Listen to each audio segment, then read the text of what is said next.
नमस्कार दोस्तों। आज हम अगेन स्टार्ट करने जा रहे हैं रेडियोग्राफी टेस्टिंग का मेथड लेवल 2 एंड लेवल 3 का चैप्टर नंबर 4, जिसका नाम है atomic structure, isotopes and half life. ठीक है, तो अभी तक हमने क्या किया? अभी तक हमने चैप्टर नंबर 1 के बारे में पूरा का पूरा डिस्कस कर लिया। चैप्टर 1 में एप्लीकेशन मतलब आरटी का एप्लीकेशन क्या है, आरटी क्यों यूज किया जाता है, दूसरा मटेरियल में आरटी किसी में यूज करना है किसी में नहीं करना है, यूटी में क्यों यूज करना है, पीटी क्यों यूज करना है, वो सब चीज ऑलरेडी हमने इसमें चैप्टर नंबर 1 में डिस्कस किया। तो कुछ कुछ जगह पे ऐसा होता है, परमानेंट रिकॉर्ड चाहिए हमको।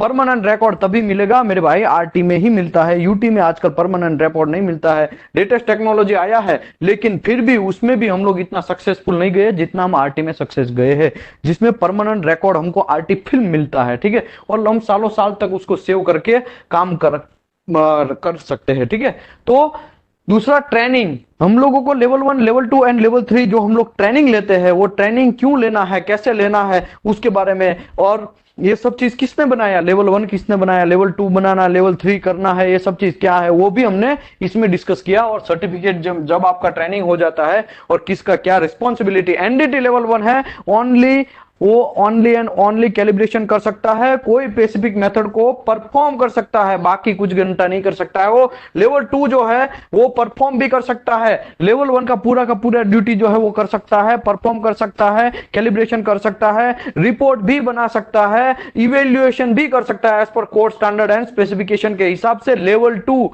लेकिन लेवल 3 जो है थ्रू आउट फेमिलियर होता है, वट एवर प्रैक्टिकल भी एक्सपीरियंस उसको होता है, और लेवल 3 जो है लेवल 2 को और लेवल 1 को ट्रेनिंग भी दे सकता है। ये सब चीज लेवल 3 कर सकता है। ठीक है, उसके बाद उसको ट्रेनिंग सर्टिफिकेशन भी दे सकता है, सर्टिफिकेशन अप्रूव कर सकता है, मटेरियल में कौन सा एनडीटी मेथड यूज करना है, इसमें आरटी यूज करूं या यूटी यूज करूं या पीटी यूज करूं या एमटी यूज करूं, वो भी डिसीजन कौन लेगा, लेवल 3 लेगा। लेवल 2 उसमें डिसीजन नहीं ले सकता है, लेवल 1 भी डिसीजन नहीं ले सकता है। ठीक है, तो लेवल 3 है वो वन ऑफ द ऐसा आप समझो कि इंचार्ज जैसा काम करता है, वो दोनों को हैंडल करता है, लेवल 1 को भी लेवल 2 को भी। ठीक है, उसके बाद आई विजन के बारे में किसी ने क्वेश्चन पूछा था कि भाई J2 ग्रुप हम लोग लिखेंगे तो क्या, भाई देखो कोड जो है SNTTC 1A 2020 है, वो ऐसा बोलता है आपके आंखों का जो विजन है मिनिमम J2 होना चाहिए, J3 नहीं चलेगा, J4 नहीं चलेगा, J5 नहीं चलेगा, मिनिमम J2 होना चाहिए। J1 होगा तो well and good, there is no problem. और कोड जो है हमारा ASME section 5 article 1 and article 9 उसमें क्लियर लिखा है कि आपको मिनिमम आई विजन जो है वो J1 चाहिए एज पर 2021 जो लेटेस्ट कोड है। इसके लिए तो हम लोग ऐसा ध्यान रखेंगे कि हमारा सर्टिफिकेट आता है उसमें सर्टिफिकेट के अंदर J1 लिखा होना चाहिए, तो हमारे लिए बेटर है। इसका मतलब ये नहीं है कि भाई J2 लिखा वो गलत है, ठीक है, इसका मतलब ये नहीं है, लेकिन J1 रहेगा। आपका आंखें अच्छा है तो आपको J1 डालना चाहिए आपके नियर विजन एग्जामिनेशन में। ठीक है, ओके। इसके बाद में हमने ये penetration, absorption and image formation का डिस्कस किया कि भाई पिन होल पोरोसिटी है, वहां पे तो डेंसिटी कम है तो वहां पे पेनिट्रेशन तो वैसे होगा लेकिन एब्जॉर्प्शन वहां पे कम होगा। एब्जॉर्प्शन कम होगा तो मटेरियल जो रेडियोग्राफ हमने किया, जैसे कि यहाँ पे एक सोर्स है, ठीक है, ये सोर्स है, इसमें अंदर से ऐसे बहुत सारे रेज आए और यहाँ पे हमारा एक मटेरियल है, ये मटेरियल के नीचे हमने यहाँ पे फिल्म चिपकाया हुआ है, ये नीचे हमने ऐसा फिल्म लगाया है। तो अभी क्या होगा, ये रेज जितने भी ऊपर से नीचे आते हैं वो यहाँ पे समझो कोई वॉइड वगैरह कुछ होगा या कोई खाली जगह होगा या स्लेग होगा या कुछ जगह वहां पे होगा, तो यहाँ पे हमारा फिल्म जो है वो ब्लैक दिखेगा। कैसा दिखेगा आपको? ब्लैक दिखेगा। मैं ब्लैक दिखाता भी हूं तभी आपको कंफ्यूजन ना हो, ऐसा ब्लैक दिखेगा। लेकिन यहीं पे अगर यही जगह पे टंगस्टन इंक्लूजन है, क्या है? Tungsten inclusion, tungsten inclusion, tungsten inclusion है तो वो यहाँ पे एकदम सा व्हाइट दिखेगा, एकदम व्हाइट दिखेगा। ठीक है, तो उसका रीजन क्या है? उसका डेंसिटी ज्यादा है, टंगस्टन का डेंसिटी ज्यादा है। डेंसिटी ज्यादा है तो क्या होगा, यहां से आएगा, आने के बाद यहाँ पे जैसे ही जाएगा तो ये एरिया में डेंसिटी ज्यादा है, डेंसिटी ज्यादा होने के चक्कर में वहां पे एब्जॉर्प्शन जो है एकदम ज्यादा होगा। एब्जॉर्प्शन ज्यादा होगा तो वहां पे धीरे धीरे फिर बाद में इसका एनर्जी कम हो जाएगा आएगा, आरटी फिल्म के ऊपर पड़ेगा, तो आरटी फिल्म के ऊपर जैसे ही पड़ता है वहां पे इफेक्ट कम करेगा, और समझो फिल्म जैसे ही एक्सपोज होता है, तो एक्सपोज होने के बाद जैसे ही हम फिल्म को धोते हैं तो वहां पे व्हाइट कलर आएगा। लेकिन ये समझो ये पोरोसिटी है, ये पोरोसिटी, तो इसका कलर कैसा रहेगा? ब्लैक रहेगा। फिल्म हमको दो ही तरह से मेजर करना है मेरे भाई, याद रखो। मेजर मतलब समझना है, ब्लैक एंड व्हाइट जो भी खेल चलने वाला है वो पूरा का पूरा फिल्म है उसके ऊपर चलने वाला है, और फिल्म का दो ही कलर होता है, या तो ब्लैक या तो व्हाइट। कोई ऐसा नहीं बोलेगा कि फिल्म मैंने रेड भी देखा है, भाई फिल्म नहीं है वो, आरटी फिल्म की हम बात कर रहे हैं। आरटी फिल्म जो है वो ओनली दो ही कलर में हमको डिफरेंशिएट करना है, ब्लैक एंड व्हाइट में। तो जो भी मटेरियल है उसका पेनिट्रेशन तो प्रॉपर होगा, कोई भी मटेरियल है पेनिट्रेशन तो होने देगा, लेकिन एब्जॉर्प्शन जो होगा वो डेंसिटी के हिसाब से होगा। अगर डेंसिटी ज्यादा है तो एब्जॉर्प्शन ज्यादा होगा, डेंसिटी कम है तो एब्जॉर्प्शन आपका कम होगा। डेंसिटी ज्यादा है तो आपका फिल्म जो है वो व्हाइट आएगा, डेंसिटी कम है तो फिल्म आपका ब्लैक आएगा। ठीक है, सिंपल ये फंडा आप समझो तो पूरा का पूरा आपका आइडिया क्लियर हो जाएगा, कोई मसला नहीं होने वाला है। आगे बढ़ते हैं, इमेज फॉर्मेशन। इसके बाद ये सब चीज हो गया, इसके बाद हमको ये जो फिल्म है उसको धोना है। फिल्म को धोना है तो फिल्म कैसे धोएंगे? सबसे पहले है डेवलपर बाथ। सबसे पहले फिल्म को धोना है तो इसमें डेवलपर होता है, डेवलपर बाथ के अंदर धोना है उसको। 5 to 8 मिनट के अंदर धोना है, 5 to 8 मिनट एजिटेट करना है। एजिटेट मतलब हिलाना, फिल्म को हिलाना पड़ेगा आपको प्रॉपरली। ओके, फिल्म हिलाने के बाद 5 से 8 मिनट आपने हिला लिया। इसके बाद दूसरा बात है स्टॉप बाथ। तो स्टॉप बाथ जो है वो डेवलपिंग करना अभी बंद करेगा। डेवलपिंग जो आपकी फिल्म के अंदर हुआ है, जो आपके फिल्म के अंदर लेटेंट इमेज जनरेट हुआ है, वो धीरे धीरे उसको डेवलप करके इसके अंदर डेवलपिंग बात जो है वो स्टॉप करेगा। मतलब अभी डेवलप होने के लिए चांस नहीं, पहले तो डेवलप इसमें ज्यादा हो जाएगा, ठीक है, फिर कुछ बचा खुचा इसमें डेवलप होगा। इसके बाद ये है फिक्स्ड बात। फिक्स्ड बात है वो इमेज जो है उसको फिक्स करेगा। जैसा ही इमेज आता है, इमेज जैसा रेडियोग्राफिक फिल्म जहां पे वेल्ड जॉइंट हो या सक सिम हो या लॉन्ग सिम हो या कोई बेज मेटल का आपने आरटी लिया हो, व्हाटएवर जो भी लिया है, जैसा रेडियोग्राफर रेडिएशन पड़ता है, रेडिएशन वेव्स जैसे ही मेटल के अंदर पास होते हैं तो पास होते होते उसने जो देखा है वो फिल्म के अंदर गिराएगा। वही फिल्म हमको डेवलपर बाथ में डाल के धोना है। उसके बाद स्टॉप बाथ में धोना है, इसके बाद फिक्स बाथ में धोना है। चौथा बात है रनिंग वाटर।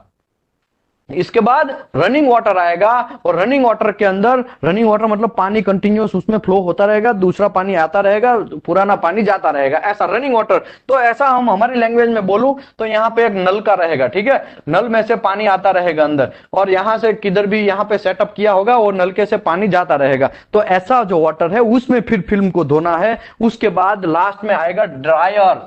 ड्रायर क्या बोलते हैं उसको? ड्रायर। ड्रायर अदरवाइज आप लोग को फिल्म सुखा देना है। फिल्म सूख गया, उसके बाद आपका फिल्म जो है किस में जाएगा? रेडियोग्राफिक फिल्म जो व्यूअर है वो उसके अंदर हमको व्यू करना है वो फिल्म को, तब जाके हमको सब चीज क्लियर मिलेगा। तो इतना सारा प्रोसेस है। इतना सारा प्रोसेस में बोलने के लिए तो आपको 1-2 मिनट में बोल देता हूं, लेकिन घंटप्पा ये सब चीज है ना, लिखने में आधा घंटा लग जाता है। एक तो फिल्म लेना, फिल्म को चिपकाना, फिल्म को प्रॉपर तरीके से चिपका के उसमें IQI वगैरह सब चिपकाना, उसके बाद कौन सा जॉइंट में कितना लेंथ रखना है वो सब डिसाइड करना। UG is equal to FD upon capital D, ऐसा करके एक उसके हिसाब से आप डिसीजन लेंगे कितना हमको लेंथ रखना है। Source to film, film to source, ये सब चीज कांड कर दिया। उसके बाद में आप फिल्म लेना है, इसको धो के जाना है, बहुत टाइम लग जाएगा। लेकिन आरटी जो है वो बहुत अच्छा चीज क्यों है? उसका परमानेंट इमेज है। आप आज के बाद भी या 20 साल के बाद भी वो देखो तो वो जॉइंट में यही प्रॉब्लम था, आप तुरंत बोल सकते हैं। लेकिन प्रॉब्लम यह है कि टाइम कंज्यूमिंग मेथड है, कॉस्टली मेथड है। तो ये सब चीज हमने मेरे भाई ये 2 नंबर चैप्टर में समझ लिया। उसके बाद हमने और एक चैप्टर डिस्कस किया जिसका नाम था सेंसिटिविटी एंड स्कैटर। सेंसिटिविटी जो है वो दो उसके सब रिलेशन है। सेंसिटिविटी को आप दो सब्जेक्ट में डिवाइड कर सकते हैं, एक तो है कॉन्ट्रास्ट और दूसरा है डेफिनेशन। कॉन्ट्रास्ट मतलब दोनों कलर आरटी फिल्म के अंदर व्हाइट एंड ब्लैक वो दोनों टोटली हमको अलग अलग लगना चाहिए, तो उसको बोलते हैं गुड कॉन्ट्रास्ट। लेकिन डेफिनेशन ऐसा चीज है, बाउंड्री है, boundary one of the boundary, हमको वहां से तुरंत दूसरा बाउंड्री स्टार्ट हुआ वो पता होना चाहिए। जैसे मैंने कल एक एग्जांपल दिया, एक आपका घर का खेत है, उसके बगल में दूसरा खेत है, तो उसके बीच में समझो कोई बाउंड्री जैसा नहीं है, मतलब झाड़ी है, जाखड़ा है, ये सब चीज है बहुत सारा, तो मतलब आपका दो खेत का बीच में डिस्टेंस करीबन 1-1, 2-2 मीटर का हो जाएगा। तो हम लोगों को कंफ्यूज होगा कि कहां पे कौन सा खेत का बाउंड्री स्टार्ट हुआ, तब हमको बहुत कंफ्यूज होगा। तो उसको बोलते हैं पुअर डेफिनेशन। ये चीज में जो समझाया उसको बोलते हैं पुअर डेफिनेशन। अगर वही चीज, वही दो खेत हो गए, लेकिन उसके बीच में एकदम सेंटर टू सेंटर में एक दीवार होगा, या तो फिर दोनों के बीच में तार फेंसिंग किया गया होगा और एकदम पता चलेगा यस यहां से इसी का खेत है, यहां से उसी का खेत, मतलब एक बाउंड्री प्रॉपर क्लियर समझ में आएगा, तो उसको बोलते हैं definition, proper definition, good definition. ठीक है, तो ये सब चीज सेंसिटिविटी उसके ऊपर डिपेंड है। और स्कैटर, स्कैटर तो मेरे भाई 3 टाइप के स्कैटर है। एक तो इंटरनल स्कैटर, मटेरियल के अंदर स्कैटरिंग होगा, उसको बोलते हैं इंटरनल स्कैटर। मटेरियल के बाहर कोई वॉल है उसको टकरा के फिर आर्टी फिल्म के अंदर आएगा, तो उसको बोलते हैं, एक मिनट मैं वो चैप्टर ही निकालता हूं ताकि मैं फिगर के साथ आपको समझा सकूं, आपको कंफ्यूजन ना हो। देखो यहां पे है ना इंटरनल स्कैटर, ठीक है। इंटरनल स्कैटर मतलब मटेरियल के अंदर ही रेडिएशन जो है, रेडियो वेव जो आ रहे हैं उसके अंदर ही थोड़ा डायरेक्शन चेंज करेंगे, और उसी की वजह से फिल्म जो है उसमें कॉन्ट्रास्ट और डेफिनेशन प्रॉपर नहीं मिला। अभी आप ऐसा नहीं बोलने का कॉन्ट्रास्ट समझ में नहीं आया, कॉन्ट्रास्ट मतलब दो कलर का डिफरेंशिएट, डेफिनेशन मतलब बाउंड्री। अभी खेत का मैं बाउंड्री समझाया ना, उसको बोलते हैं बाउंड्री। तो कॉन्ट्रास्ट एंड डेफिनेशन पुअर मिलेगा, ये सब चीज की वजह से। किसकी वजह से? इंटरनल स्कैटर की वजह से। इंटरनल स्कैटर देखो यहां पे आया है ये रेज, फिर यहां पे ऐसा टकरा गई। एक्चुअली ये सीधा का सीधा जाना चाहिए था, एक्चुअली ये सीधा का सीधा जाना चाहिए था, लेकिन मेरे भाई फिर भी ये ऐसा है टकरा के आ गया, यहां पे ऐसा टकरा के सीधा।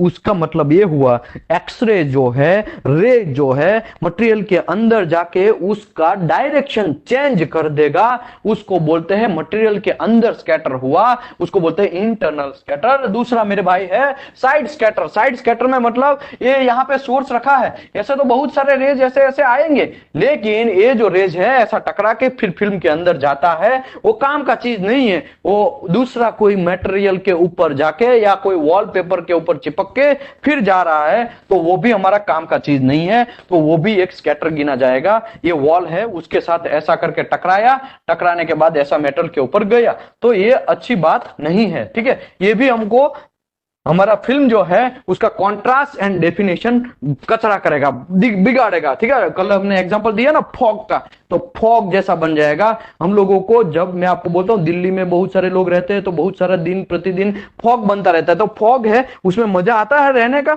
श्वास लेने का भी मजा नहीं आता है, उसमें आंख में कुछ दिखता भी नहीं है प्रॉपर। तो सिंपल बात है, ऐसा आंख जो फिल्म है वो ऐसा दिखने वाला नहीं, कचरा वाला, मतलब मजा नहीं आएगा फिल्म में, क्लियर डिफरेंशिएट हम लोग नहीं कर पाएंगे, तो उसी की वजह से ये स्कैटर काम का नहीं है, साइड स्कैटर भी। तीसरा है बैक स्कैटर।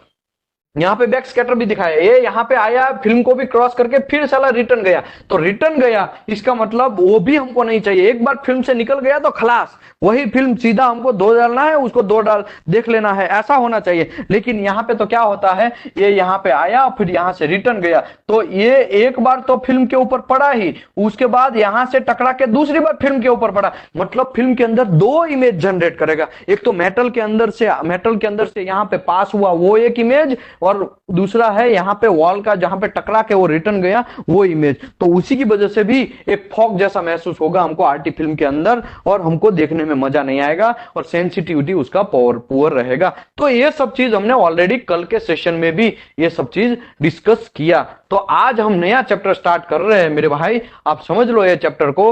ये क्या हो गया,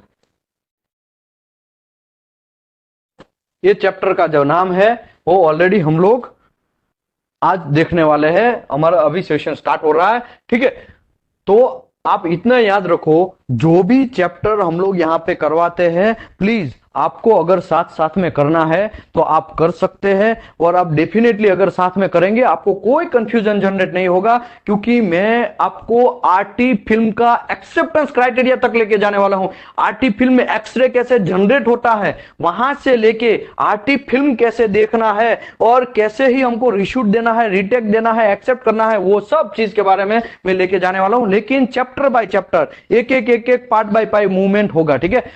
atomic structure, isotopes and half life, इसका चैप्टर है। नमस्कार दोस्तों, और आज हम चैप्टर नंबर 4 स्टार्ट कर रहे हैं। मेरा नाम है Vishal Dhamelia, welding and NDT service में आपका स्वागत है। और सूरत लोकेशन में हम लोग यहाँ पे फ्री ऑफ कॉस्ट, कोई भी ट्रेनिंग लेना है तो आपको फ्री ऑफ कॉस्ट, रहने का भी हम लोग देंगे, आपको खाली फूड का ही पैसा देना है, वो भी पैसा हमको नहीं देना है, जहां से आप फूड खा रहे हैं वही फूड का ओनली पैसा, बाकी सब चीज फ्री ऑफ कॉस्ट है, ठीक है। हम स्किल इंडिया के तौर पे काम करते हैं। ओके, जिसको भी आपका एनडीटी लेवल 2 चाहिए वो दीपेश पटेल को कांटेक्ट करिए, जिसको भी रिन्यूअल भी करना है तो उससे भी कांटेक्ट कर सकते हैं, कोई टेक्निकल क्वेरी के लिए मुझे भी कांटेक्ट कर सकते हैं।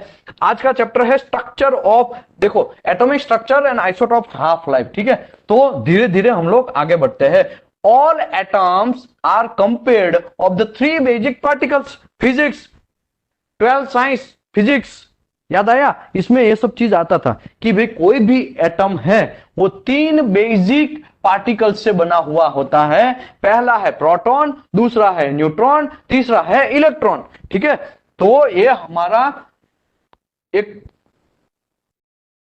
हमारा एक सिंपल सा एक न्यूक्लियस में दिखा रहा हूं यहां पे। सबसे बीच में ये जो है ना न्यूक्लियस होता है, ठीक है। ये है, इसमें प्रोटॉन और न्यूट्रॉन ऐसे 2 टाइप के रहते हैं, और बाहर मेरे भाई घूमता रहता है ये इलेक्ट्रॉन। तो ऐसा जनरली होता है, ठीक है। अभी प्रोटॉन की बात करते हैं। Proton has a positive charge, मतलब प्रोटॉन जो है वो पॉजिटिव चार्ज का होता है, एंड रिलेटिवली हैवी, बहुत भारी है, भारी भरकम है भाई। ये जो है मतलब इतना भी भारी नहीं कि आप उठा ना सको, ठीक है, ऐसा कुछ नहीं है। लेकिन कहने का मतलब हम लोग अभी सूक्ष्म दृष्टि से देखना है, माइक्रो से माइक्रो चीज हम चाह रहे हैं। हमको ये समझना है कि कोई भी एटम है उसका स्ट्रक्चर समझना। हमको एक प्लेट का स्ट्रक्चर जो है उसके अंदर बहुत बड़े छोटे छोटे एटम्स होंगे, वो एटम्स के अंदर क्या है वो चीज हमको समझना है। वो चीज समझेंगे तो ही हम कह पाएंगे कि कैसे रेडिएशन जनरेट होता है, कैसे ये मर्क्यूरी मैडम जो थे हमारे पोलैंड की, क्यूरी मैडम, क्यूरी जो थी वो पोलैंड की थी, ठीक है। उसने पोलैंड की वो जैसे लेता है ना नेशनलिटी ले लिया था, तो पोलैंड की जो ये उसने थी, उसने कैसे ये शोध किया और कैसे आगे बढ़ा, फिर उसने हमको कैसे हमने उसको इंप्लीमेंट करके आरटी फिल्म लेके फिर हम लोग देखना लगे, वो सब चीज के बारे में कैसे उसने इन्वेस्टिगेशन किया उसके बारे में, ठीक है। Okay, proton has a positive charge and relatively heavy, बहुत भारी है। Neutron about the same size, size दोनों का सेम है, प्रोटॉन एंड न्यूट्रॉन का, लेकिन न्यूट्रॉन जो है उसका कोई इलेक्ट्रिक चार्ज नहीं है, wait, and proton but has a no electric charge. Neutron में कोई भी चार्ज नहीं है, इलेक्ट्रिक चार्ज कुछ भी नहीं है, लेकिन प्रोटॉन है उसका पॉजिटिव चार्ज है। तीसरा है इलेक्ट्रॉन, वेरी लाइट पार्टिकल, एकदम हल्का है, एंड प्रोटॉन से भी एकदम हल्का है, ठीक है। प्रोटॉन का भी इतना पार्ट में होगा उसका वेट, तब जाके वो इलेक्ट्रॉन है, ठीक है। It has a negative charge, इसका नेगेटिव चार्ज, यहाँ पे देखो मैंने नेगेटिव चार्ज दिखा है, यहाँ प्रोटॉन का मैंने पॉजिटिव चार्ज बनाया है। सिंपल मैं आपको एक मेरे पास है तो दिखाता हूं, देखो ऐसा न्यूक्लियस होता है, ठीक है। ये कोबाल्ट 60 का मैंने यहाँ पे दिखाया गया है, बीच में कोबाल्ट है, मतलब बीच में प्रोटॉन होंगे बहुत सारे, यहाँ पे बीच में इसी के अंदर न्यूट्रॉन होंगे। ये जो बाहर ये जो ब्लैक ब्लैक कलर का है ना वो सब इलेक्ट्रॉन है, ठीक है, ये सब इलेक्ट्रॉन है, और इलेक्ट्रॉन के नेगेटिव चार्ज होते हैं, याद रखो। सभी में चीज लिख नहीं सकता हूं, खाली इतना ही दिखा दिया है, कहने का मेरा मतलब मैं समझा रहा हूं और कुछ नहीं है, ठीक है। ओके, अभी ये सब चीज समझ लिया कि 3 भाई साहब से हमारा एटम बना है। 3 भाई साहब में कौन है, पहला प्रोटॉन, न्यूट्रॉन, वो दोनों न्यूक्लियस के अंदर रहेगा, इलेक्ट्रॉन है वो बाहर घूमता रहेगा, ठीक है। आगे बढ़ते हैं, जेड, एटॉमिक नंबर उसको बोलते हैं, जेड को हम अभी टेम्पररी जेड ऐसा समझो। Atomic number, the number of proton only in nucleus, nucleus के अंदर जो चीज है उसको हम ओनली क्या लिखा है, ओनली इन न्यूक्लियस, न्यूक्लियस के अंदर जो रहेगा उसी को, और न्यूक्लियस के अंदर प्रोटॉन ही रहता है, ठीक है, न्यूट्रॉन भी रहता है, लेकिन जितना प्रोटॉन है, न्यूट्रॉन है ना, वो क्या होता है, प्लस और माइनस होता रहता है, ठीक है। उसी की वजह से ये जो जेड है वो प्रोटॉन का कितना संख्या में, कितने नंबर में प्रोटॉन है उसको बोलते हैं जेड, तो उसको बोलते हैं एटॉमिक नंबर। तो हम लोग जनरली एटॉमिक नंबर से ही सब चीज को पहचानते हैं, ठीक है। Hydrogen, helium, lithium, beryllium, boron, carbon, nitrogen, ये सब चीज है ना, आगे ये सब चीज आएगा, ये सब जो है periodic table of the element. तो हाइड्रोजन है हमारा बहुत सारा भागता रहता है, हाइड्रोजन क्रैक वगैरह ज्यादा देता है, इलेक्ट्रोड में हमारा पसीना छूटा देता है, और हीलियम है वो हम जनरली इनर्ट गैस के हिसाब से यूज करते हैं, और आर्गन है उसका भी हम यूज करते हैं इनर्ट गैस के हिसाब से। ये सब चीज, हीलियम किसी के साथ कोलैबोरेशन क्यों नहीं करता है, आर्गन किसी के साथ कोलैबोरेशन क्यों नहीं करता है, वो आगे मैं थोड़ा समझाता हूं, लेकिन पहले बात करते हैं एटॉमिक नंबर की। सबका अपना अपना एक एटॉमिक नंबर है, और वो जो नंबर एटॉमिक नंबर है वो न्यूक्लियस के अंदर कितना प्रोटॉन है उसके हिसाब से डिसाइड होता है, ठीक है। This determine the types of element.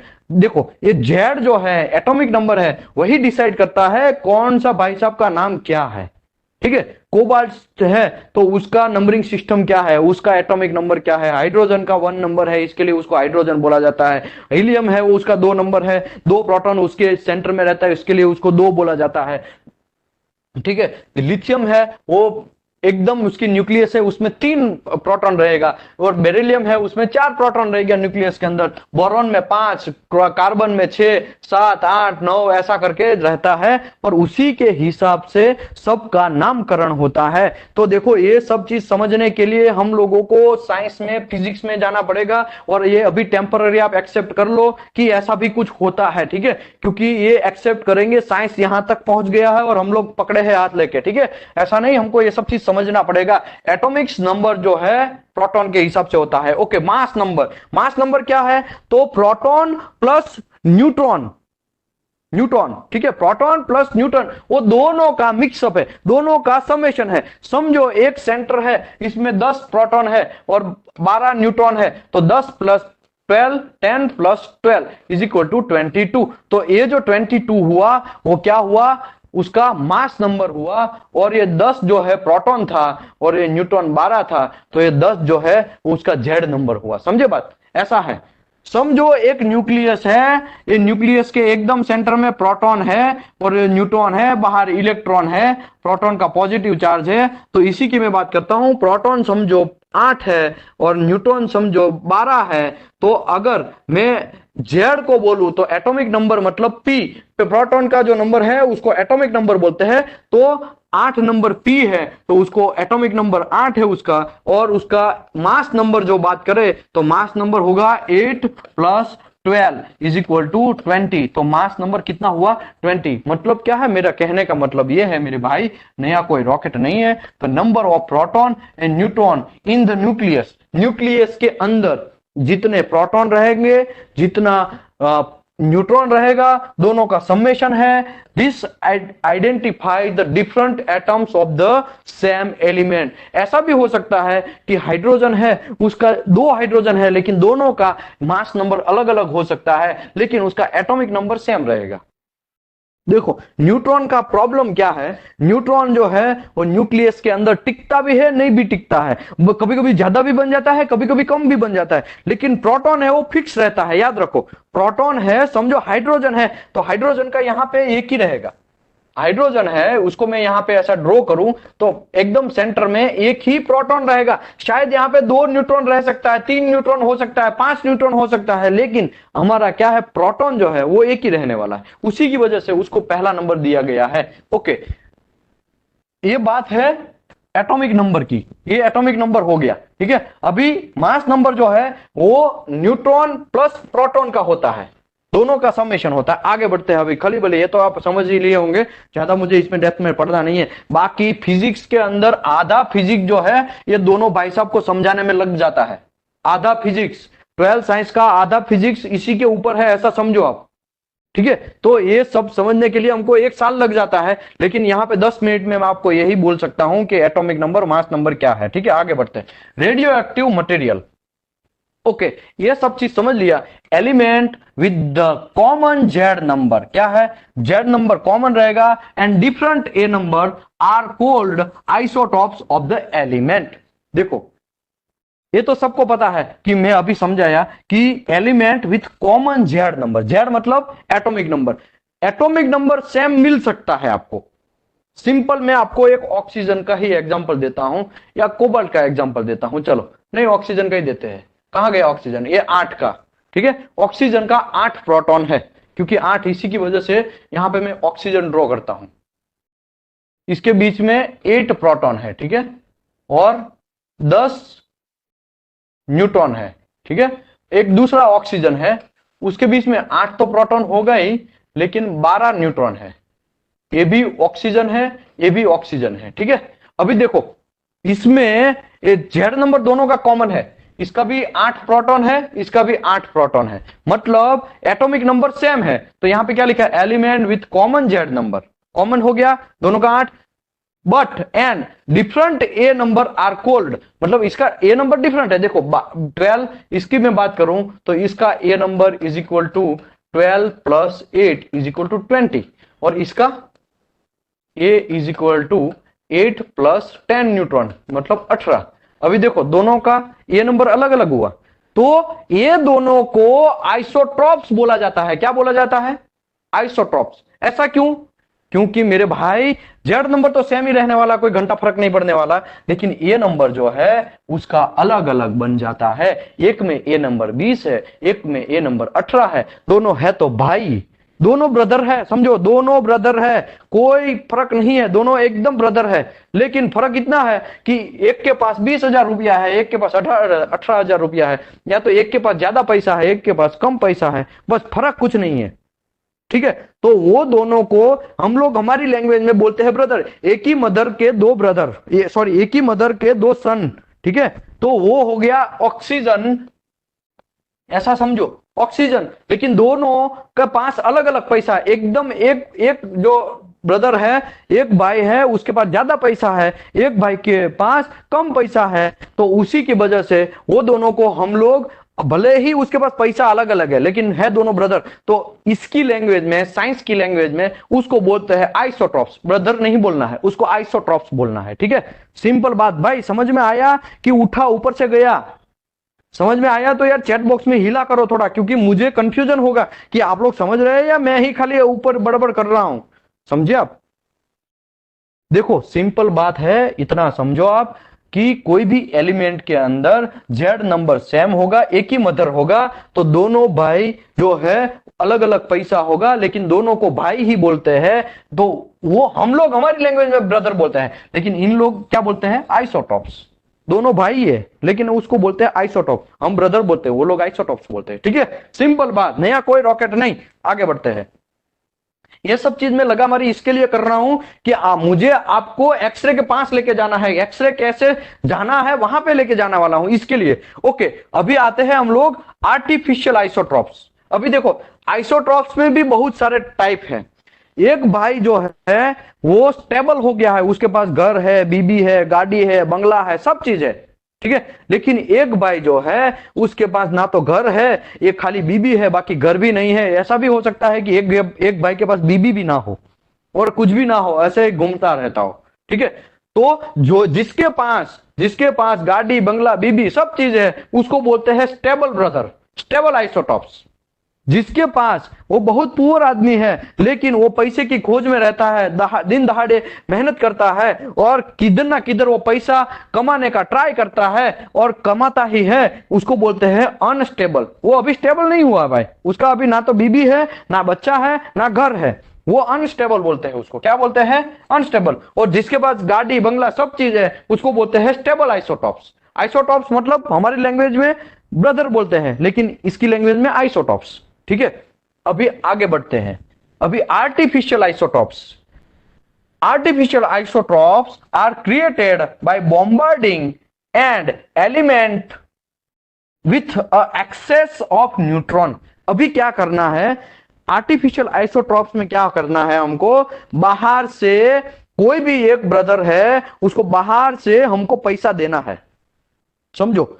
अब अगर जिसके पास ज्यादा पैसा होगा, आजकल मार्केट में यही सॉल्यूशन चल रहा है, सॉल्यूशन तो नहीं बोलेंगे, यही मार्केट में चल रहा है, जिसके पास ज्यादा पैसा होता है वो ऐसी जगह इन्वेस्ट करता है कि उसको फिर पैसा आता ही रहता है। तो लक्ष्य क्या बोलते हैं, पैसा पैसे को कमा के देता है, ऐसा है ना। तो यही बात है आर्टिफिशियल आइसोटॉप्स में। वो क्या करता है, एक न्यूट्रॉन को बाहर से पकड़ता है, सेम हो या दूसरा किधर का भी हो, वो न्यूट्रॉन को वो एलिमेंट जो है उसमें मारना है, बॉम्बार्डिंग करना है, मतलब फेंकना है, मारना है उसको, ठीक है। जैसे ही वो बॉम्बार्डिंग करेंगे, this is done in a nuclear reactor. ये सब चीज हमको, ये जो न्यूट्रॉन हम मारते हैं ना, वो न्यूक्लियर रिएक्टर के अंदर मारना है। ये देखो मेरा ब्रदर एक आइसोटॉप ड्रॉ किया, ठीक है, इसमें प्रोटॉन, इसमें न्यूट्रॉन, बाहर तो इलेक्ट्रॉन माइनस घूम ही रहा है, बाहर बहुत सारी ऐसी कक्षाएं होती है, ठीक है, इलेक्ट्रॉन, और एक ऐसी कक्षा है इलेक्ट्रॉन, ऐसा घूमता रहता है, ऐसा समझो। अभी अभी आर्टिफिशियल आइसोटॉप्स की बात करते हैं। Are created bombarding the element with excess of neutron. अभी यहां पे हम लोगों को बॉम्बार्डिंग करना है, इसके अंदर एकदम सेंटर में, किससे, न्यूट्रॉन से, न्यूट्रॉन से हमको उसको मारना है। न्यूट्रॉन से अगर मारेंगे, this is done in the nuclear reactor where the atomic fusion process gives the large number of free neutron. अभी क्या होगा, न्यूट्रॉन का तो पहले तो कोई चार्ज नहीं है, ठीक है। अभी क्या होगा, एक न्यूट्रॉन इसमें मारेंगे ना, तो क्या होगा, एक न्यूट्रॉन गया। अभी मैं आपको साइकिल समझाता हूं, ये दूसरा कुछ यही इसी में, ये न्यूट्रॉन उसने मारा ना, तो वो 2 न्यूट्रॉन जनरेट करेगा, क्योंकि उसका कोई चार्ज नहीं है। ये मारेंगे ना, तो इसमें और 2 न्यूट्रॉन जनरेट करेगा, यहां पे और 2 न्यूट्रॉन जनरेट होगा, ठीक है। और हम मारेंगे तो इसका और 2 न्यूट्रॉन जनरेट होगा, ठीक है, यहां पे और 2 न्यूट्रॉन। ऐसा ये साइकिल खत्म ही नहीं होने वाला है मेरे भाई, ऐसा चलता ही रहेगा। कब तक चलेगा, जब तक पूरा का पूरा खत्म ना हो जाए, तब तक ये भाई साहब ये तो चलता ही रहने वाला है। अंबानी जो है वो अभी नीचे नहीं आ सकता, वो पैसा बनाता ही जाएगा, बनाता ही जाएगा, बनाता ही जाएगा, ऐसा लैंग्वेज में आप समझो। फिर से मैं समझाता हूं, थोड़ा कंफ्यूजन हो सकता है आपको। अभी देखो कुछ नहीं करना है, यहां पे मेरा ए बीच में प्रोटॉन और न्यूट्रॉन है, बाहर में ये इलेक्ट्रॉन घूम रहे हैं, इसके अंदर हमको बॉम्बार्डिंग करना है न्यूट्रॉन से। जैसे ही हम बॉम्बार्डिंग करते हैं तो ये जो न्यूट्रॉन है ये एक दूसरे के लगेगा, तो और 2 न्यूट्रॉन पैदा होगा, भले ही उसमें कुछ नहीं है, क्योंकि न्यूट्रॉन का तो कोई चार्ज नहीं है, तो वहां पे और 2 न्यूट्रॉन पैदा होगा। फिर वो 2 न्यूट्रॉन क्या करेगा, उसी की एनर्जी से उसमें और 2 न्यूट्रॉन पैदा करेंगे। ऐसा पैदा होते ही रहेंगे, और ऐसा कब तक चलेगा, जब तक वो पूरा का पूरा खत्म ना हो जाए, तब तक। अभी यहां पे आगे बढ़ते हैं हम लोग। Atomic fusion process and number of the free electron, बहुत सारे फ्री इलेक्ट्रॉन जनरेट करेगा। After the being exposed in the nuclear reactor, the basic element absorbs some of the free neutron. कुछ कुछ कुछ आइसोट्रॉप्स, कुछ भाई साहब ऐसे होंगे, उसको पैसा देंगे फिर वो रिटर्न नहीं देगा। वो अभी क्योंकि उसके पास बहुत पैसा है, उससे उससे कोई मतलब नहीं है। तो अभी कुछ लोग जो है वो स्टेबल हो जाएंगे, और वो जो स्टेबल हो गए उसको बोलते हैं स्टेबल आइसोटॉप। और कुछ लोग है ऐसा जनरेट करते ही रहेंगे, जनरेट करते ही रहेंगे, जनरेट करते ही रहेंगे, तो उसको बोलते हैं अनस्टेबल आइसोटॉप्स। फिर से, this increase the element A number. Okay, अभी देखो इसमें क्या हुआ, न्यूट्रॉन आपने मारा, न्यूट्रॉन मारा तो ए नंबर आपको कोई भी चेंज नहीं होगा, क्योंकि ये तो प्रोटॉन का नंबरिंग सिस्टम है, प्रोटॉन जितना है वो, प्रोटॉन में तो अब कोई फर्क नहीं पड़ रहा है। लेकिन सॉरी, ये जो जेड नंबर है, जेड नंबर में कोई फर्क नहीं पड़ने वाला है। जेड नंबर जो है वो, जेड नंबर है वो प्रोटॉन का नंबरिंग सिस्टम है, ठीक है, तो यहां पे कोई फर्क नहीं पड़ेगा। लेकिन ए नंबर तो चेंज होगा ना भाई, क्योंकि वो तो प्रोटॉन प्लस न्यूट्रॉन है। अभी एक न्यूट्रॉन से मारा तो और 2 बन गए, तो यहां पे संख्या बढ़ जाएगी ना, और दो जो है वो 2 और पैदा करेंगे, तो ए नंबर बदलता जाएगा, क्योंकि ए नंबर चेंज होता जाएगा ना। प्रोटॉन में चेंज नहीं होगा, लेकिन ए नंबर तो चेंज होने वाला है, और होगा ही। Okay, this increase the element of A number of mass, मतलब वेट भी बढ़ेगा, याद रखो वेट भी बढ़ेगा। ये जो है उसी को तो मास नंबर बोलते हैं, और ए मतलब प्रोटॉन प्लस न्यूट्रॉन, और न्यूट्रॉन तो बढ़ता ही जाएगा। ओके, ये जादू जैसा है, ठीक है, ऐसा समझो आप अभी temporary. When this excess neutron do not upset the balance of the nucleus, and this is new isotope is said to be stable देखो सिंपल बात, अभी क्या होगा, न्यूट्रॉन हमने मारा, मारने के बाद वो हिला नहीं, उसको कोई फर्क नहीं पड़ा, वो तो ऐसे ही खड़ा रहा। जैसे आर्गन है, आर्गन उसके अंदर हम लोग घुसाएंगे कुछ भी तो आर्गन किसी के साथ रिएक्शन नहीं करने वाला। वही चीज अगर ऑक्सीजन है तो ऑक्सीजन डेफिनेटली रिएक्शन करेगा लोगों के साथ। क्यों? आर्गन जो है मेरे भाई वो स्टेबल है, उसकी जो कक्षाएं है, पहली कक्षा में 2 इलेक्ट्रॉन, दूसरी कक्षा में आर्गन कितना 18 है ना, दूसरी कक्षा में 8 इलेक्ट्रॉन, तीसरी कक्षा में 8 इलेक्ट्रॉन, मतलब उसका पूरा का पूरा कक्षा जो है वो फिक्स है, उसमें कोई फर्क नहीं पड़ने वाला। वो अभी स्टेबल आदमी हो गया, उसके पास बीबी है, बंगला है, घर है, पैसा है, सब चीज है। ये जो लाइन है ना, ये लाइन, ये सब स्टेबल लाइन है। ये लाइन में कुछ भी फर्क नहीं पड़ने वाला है, आप उसको कितना भी पैसा दे दो, क्योंकि वो पहले से ही पैसे वाले लोग हैं। हीलियम, न्यून, आर्गन, क्रिप्टॉन, जियोन एंड रैंडॉन और ऑर्गेनेसॉन, बहुत टफ टफ नाम है, लेकिन आप याद रखो ये जो पीछे वाले हैं उसी की वजह से वो किसी के साथ कोलैबोरेशन नहीं कर रहा है। उसी की वजह से हम आर्गन को किसमें यूज करते हैं, हीलियम को किसमें यूज करते हैं भाई, किसमें यूज करते हैं, वेल्डिंग मारने में किसमें यूज करते हैं, आर्गन को किसमें यूज किया जाता है, चैट बॉक्स में कोई डालेगा, इनर्ट गैस में यूज किया जाएगा। टंगस्टिक वेल्डिंग मारते हैं तो उसमें इनर्ट गैस में इसी के लिए यूज किया जाएगा। क्यों? क्योंकि वो मेरे भाई किसी के साथ रिएक्शन नहीं करने वाला है। अगर वहां पे हम लोग CO2 को डाले देंगे तो CO2 जो है, CO2 अदरवाइज खाली ऑक्सीजन है, उसका फ्लो करवाएंगे तो बॉटल से, आर्गन जब मारने के टाइम पे CO2 का फ्लो करवाएंगे, या तो खाली ऑक्सीजन उसके अंदर घुसाएंगे, या तो नाइट्रोजन अंदर घुसाएंगे। तो ये नाइट्रोजन है ना 7 नंबर, वो घुसाएंगे तो क्या होगा, नाइट्रोजन है वो मैं आपको बताता हूं क्या है।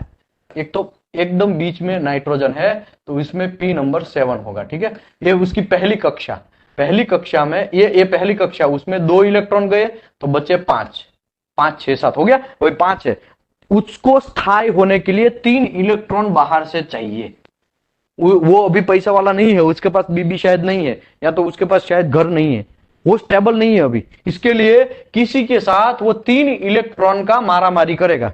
अगर हमने टिग वेल्डिंग मारने के टाइम पे बीच अंदर में इनर्ट गैस की साइड में, इनर्ट गैस जहां डाल रहे हैं वहां पे हमने नाइट्रोजन को घुसाया तो क्या होगा, गर्मी है, वो इतना गर्मी पैदा होगा, वेल्डिंग मारने के टाइम पे तो हीट पैदा होता है, और मेटल है उसके अंदर से किसी ना किसी को, क्योंकि मेटल में अंदर बहुत सारे होता है, कार्बन होता है, मोलिब्डियम होता है, सल्फर होता है, फास्फोरस होता है, क्रोमियम होता है, और बहुत सारे पार्ट्स होते हैं, ठीक है, मैंगनीज होता है, वो सब चीज होता है, किसी न किसी तो उसको इलेक्ट्रॉन 3 दे ही देगा, और वहां पे कोलैबोरेशन करके वहां पे भाई भाई साहब बैठ जाएगा। फिर वहां पे क्या होगा, क्रैक आना स्टार्ट होगा, बहुत सारा चीज लोचा लापसी स्टार्ट हो जाएगा।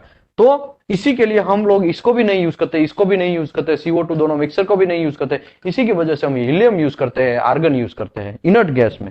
क्यों? क्योंकि वो किसी के साथ कोलैबोरेशन नहीं करने वाला, किसी को इलेक्ट्रॉन नहीं देगा, ठीक है, वो स्टेबल है, पहले से ही स्टेबल है। अभी बात करते हैं यहाँ पे आर्टिफिशियल आइसोटॉप्स की। आर्टिफिशियल आइसोटॉप्स में हम लोगों को क्या करना है, न्यूट्रॉन का मारा करना है। जैसे ही न्यूट्रॉन का मारा करेंगे तो उसमें कुछ कुछ जो है वो स्टेबल होंगे, उसमें कोई फर्क नहीं पड़ेगा। लेकिन when the excess neutron is upset, the balance of the nucleus of isotopes is unstable and will disintegrate of the decay into the more stable form. अभी क्या होगा, अभी न्यूट्रॉन हमने मारा, मारने के बाद वो जैसे ही हम लोग मारते हैं, इसमें 2 न्यूट्रॉन इकट्ठा होंगे, ऐसा, ये 2 फिर दूसरा 2 पैदा करेंगे, ऐसे 2 2 पैदा होते ही जाएंगे। मतलब न्यूक्लियर जो है, न्यूक्लियर ये भाई साहब है, यहां पे अपसेट स्टार्ट हुआ, अपसेट होना स्टार्ट हुआ, गुस्सा होना स्टार्ट हुआ। अपसेट मतलब ऐसा, आप हम साइंस की लैंग्वेज में ऐसा समझो, वहां से एनर्जी डिके होना स्टार्ट होगा, मतलब यहां पे लिखा है ना डिसइंटीग्रेट होना स्टार्ट। डिसइंटीग्रेट मतलब क्या है, डिसइंटीग्रेट मतलब सिंपल हमारी लैंग्वेज में अगर मैं बोलूं तो डिसइंटीग्रेट मतलब बिखरना, मतलब वो जो न्यूक्लियस है वो बिखरने लगेगा, ठीक है, और डीके होने लगेगा। क्या लिखा है यहां पे, डीके, डीके मतलब उत्सर्जित होने लगेगा, वेस्ट होने लगेगा, अंदर से एनर्जी बाहर निकलने लगेगा, ठीक है। अभी देखो कोई भी जगह से एनर्जी बाहर निकलता है तो फिर वो धीरे धीरे खत्म हो ही जाता है ना, वो खत्म, वो सडन है, एक टाइप का सडन हो जाना, समझो बात। तो धीरे धीरे फिर अनस्टेबल जो है, वो अनस्टेबल ऐसा एटम रहेगा, धीरे धीरे धीरे उसका बॉडी खत्म होता जाएगा, वो मेटल है वो कम होता जाएगा, और एक टाइम ऐसा आएगा, इतना डीके हो जाएगा कि वो कुछ बचेगा ही नहीं, वहां जीरो जीरो हो जाएगा। ठीक है, उत्सर्जन होना उसको बोलते हैं, उत्सर्जन होना। ठीक है, आगे बढ़ते हैं। Unstable atom are said to be radioactive. अभी देखो बहुत मजे की बात है, ये जो अनस्टेबल हुआ है ना, जिससे उत्सर्जित होता है, जिससे कुछ ना कुछ बिखरता है, कुछ ना कुछ एनर्जी बाहर निकलता रहता है, और unstable atom are said to be radioactive, उसको रेडियो एक्टिव बोलते हैं, उसी को रेडियो एक्टिव बोलते हैं। ठीक है, some radioactive isotopes are found in nature and such as iridium and uranium. कुछ कुछ ऐसे हैं, कुछ कुछ एटम ऐसे हैं, इरिडियम है, सॉरी नॉट इरिडियम, कहां ले, हाँ यस, ये रेडियम, रेडियम और यूरेनियम, ये दोनों ऐसा है कि अपने खुद से ही वो उत्सर्जित होते रहते हैं। इसी के लिए तो हम बोलते हैं ना, इंडिया में ज्यादातर यूरेनियम नहीं मिलता है, इंडिया में यूरेनियम नहीं मिलता है, इसके लिए इंडिया के पास परमाणु बम कम है। रशिया की जमीन में यूरेनियम ज्यादा मिलता है, तो वो लोग परमाणु बम ज्यादा बनाते हैं, सिंपल बात है। अमेरिका के जमीन के अंदर ज्यादा है, इसके लिए वो लोग ज्यादा बनाते हैं। ठीक है, तो सिंपल मेरा कहने का मतलब ये है कि ये सब चीजें ना, उसको बाहर से बॉम्बार्डिंग करने का जरूरत नहीं है। किसको? रेडियम और यूरेनियम को, रेडियम और यूरेनियम, याद रखो नाम भाई, एकदम सिंपल है भाई, समझ में आ रहा है ना। रेडियम एंड यूरेनियम को बाहर से हमको इलेक्ट्रॉन नहीं फेंकना है, क्योंकि वो नेचर से ही, उसका नेचर ही कैसा है, डीके होना, उसका नेचर ही, उसके अंदर से ही रेडियो एक्टिव किरणें बाहर निकालना है, वो ऑटोमेटिकली निकालेगा। आपके घर में होगा तो आपको कैंसर हो जाएगा, सिंपल बात।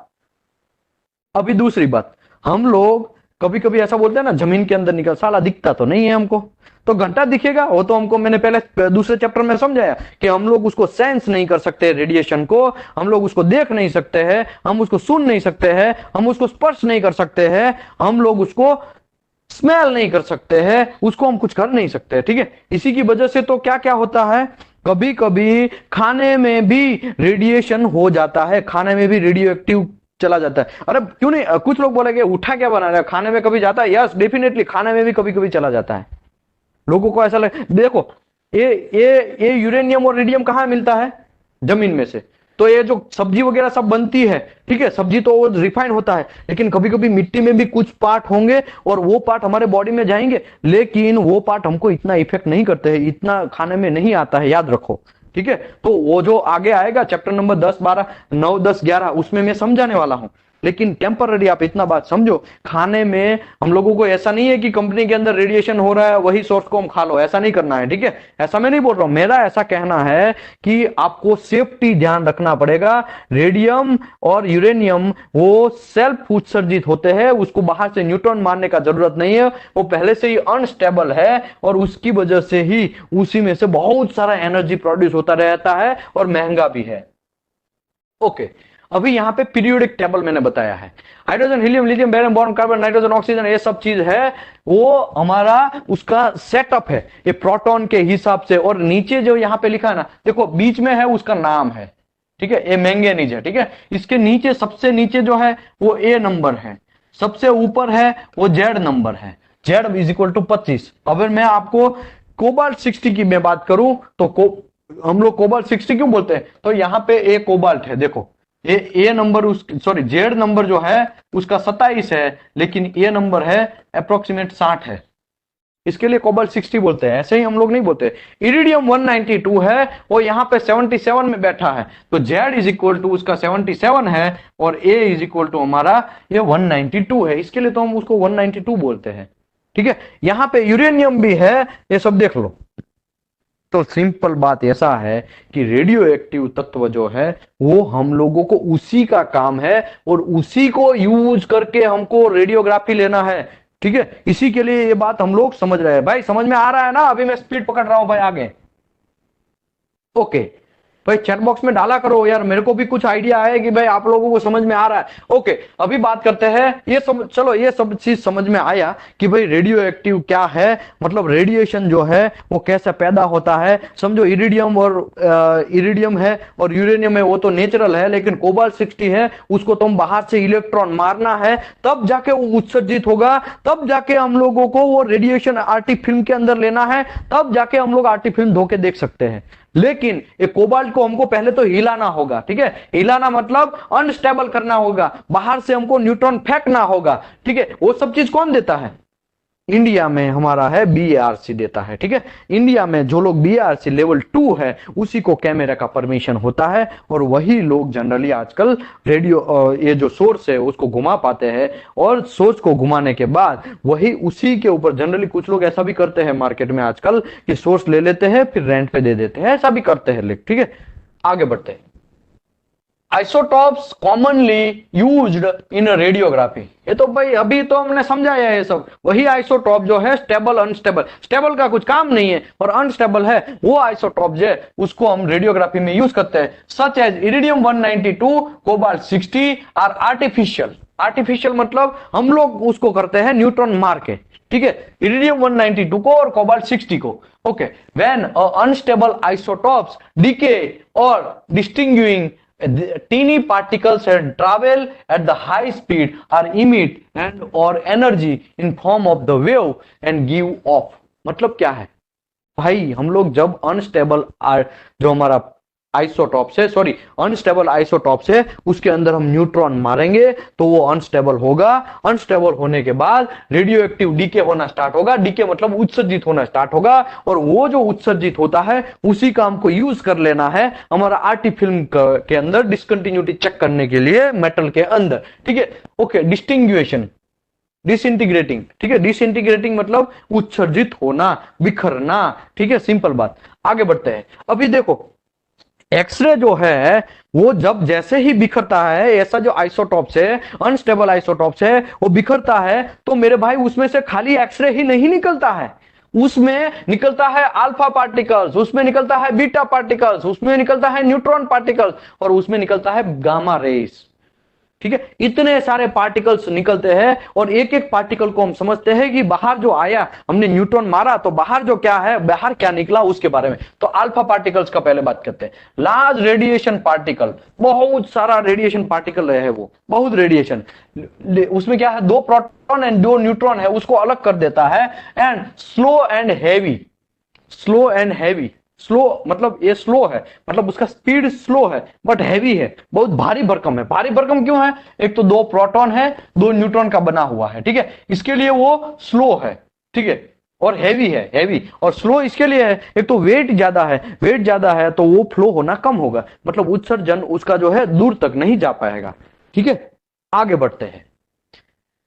Alpha particles ionize the atoms by removing the electron and they pass but they not penetrate deeply। देखो अल्फा पार्टिकल है वो डीपली पेनेट्रेट नहीं कर पाएगा, इसके लिए यहां पे देखो ये है एक सिंपल सा पेपर, ठीक है, ये है एल्यूमिनियम, ठीक है, ये जो है लीड है और ये है कंक्रीट है, ठीक है। अभी देखो सिंपल बात, ये अल्फा पार्टिकल है, यहाँ पे अल्फा पार्टिकल यहां से गया तो पेपर को भी मेरे भाई पेनेट्रेट नहीं कर पाया, इसके लिए तो यहाँ पे लिखा है they do not penetrate deeply, penetrate नहीं कर पाने वाला है, तो ये तो हमारे लिए काम का नहीं है। हमें तो रेडियो एक्टिव चाहिए जो सबको सब भेद दे, सबका सब जगह पे घुस जाए, वैसा चाहिए। तो ये अल्फा पार्टिकल काम का नहीं है, ठीक है। क्यों? क्योंकि वो भले ही लार्ज है, एकदम 2 प्रोटॉन 2 न्यूट्रॉन का बना हुआ है, लेकिन वो भेद नहीं पाता है, वो पेनेट्रेट डीप नहीं हो पाता है, तो हमारे लिए कुछ काम का नहीं है। बीटा पार्टिकल की बात करते हैं। Very light and high speed electron, अभी ये जो है वो इलेक्ट्रॉन का बना हुआ है, उसका स्पीड हाई है, मैं डेफिनेटली हम लोग मानते हैं इसका स्पीड हाई है, और हाई स्पीड इलेक्ट्रॉन है, वेरी लाइट मतलब एकदम उसका जो वजन है उसमें उल्टा था, अल्फा पार्टिकल में वेट ज्यादा था लेकिन बीटा पार्टिकल में वेट बहुत कम है, लाइट है, very light and high speed electron. Electron है, इलेक्ट्रॉन का तो वेट कम है तो इलेक्ट्रॉन तो जल्दी भागेगा, ऐसा तो हम लोग जनरली घर में क्या करते हैं, स्विच गिराते हैं तो तुरंत फैन क्यों स्टार्ट होता है? क्योंकि मेरे भाई इलेक्ट्रॉन तुरंत फ्लो होता है, और तुरंत फ्लो होने की वजह से क्विक रिस्पांस मिलता है। तो देखो ना यहाँ पे स्पीड ऑफ इलेक्ट्रॉन, वो तो डेफिनेटली स्पीड ऑफ इलेक्ट्रॉन होने वाला है। They are not ionising as alpha particle, तो आयोनाइज नहीं हो पाएगा। इससे भी कोई ज्यादा से ज्यादा चीज को हम तोड़ नहीं पाएंगे। आयोनाइजेशन होना, आयोनाइजेशन मतलब एक केमिकल रिएक्शन है, ऐसा समझो आप, एक दूसरे के साथ मिल जाना, एक दूसरे को एकदम जैसे कि पानी के अंदर शक्कर डालते हैं तो कैसा मिल जाता है, वैसा। ठीक है, ये क्या लिखा है भाई किसी ने, चिंतन ने, अल्फा बी कम का है क्रिएटर और सरफेस इंडिकेट यूज ही आता है। सर प्लीज थोड़ा इंग्लिश में लिखिए या हिंदी में थोड़ा लिखिए प्लीज। ओके, आगे बढ़ते हैं। बीटा पार्टिकल भी मेरे भाई काम का नहीं है, वो तो इलेक्ट्रॉन का बना है, वो आयोनाइज नहीं कर पा रहा है। ठीक है, तो ये भी काम का नहीं है। वैसे भी यहां पे देखो, बीटा पार्टिकल यहां से गया गया गया, और जाने के बाद ये देखो पेपर उसने भेद दिया, लेकिन वो एल्यूमिनियम को नहीं भेद पाया।